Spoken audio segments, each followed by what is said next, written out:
Hi everyone, in this video, let's learn how to create the wedding filter trend on TikTok. So if you're going to open your TikTok app, you can see a lot of wedding filter effect like this one on TikTok. So let us try how to do this.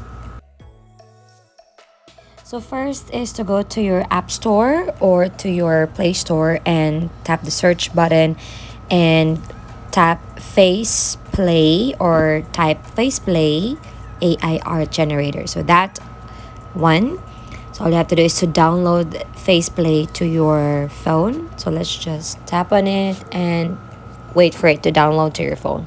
Now once you have it, just open it, and then all you have to do is to create or sign in, or you can just use this as a guest, and then on the search bar type for bride filter free. Some of the filters here are not free to use, so make sure that you use the free to use option. Then tap that plus icon or plus button for you to add or choose your face. You can use the camera or choose from your album and save it. So if once you have that face already, tap on it and then start making it and wait for it to load. There are ads, just skip them, and then you'll be able to see the changes. Now you can download this to your phone with no watermark. So just top here in the bottom part, you'll see a lot of options. You can share this to your social media platforms. So if you don't want to use or to have that watermark, tap no watermark, and then you can subscribe to remove, or you can just watch ad to remove it.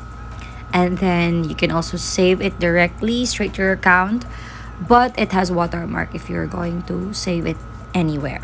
Then if you don't want to use CapCut and you want to use TikTok directly, just share it with TikTok, and then you can add sound, click next to share it to your TikTok. So that's the process of using this bright effect. If you find this helpful, don't forget to give us a like and subscribe.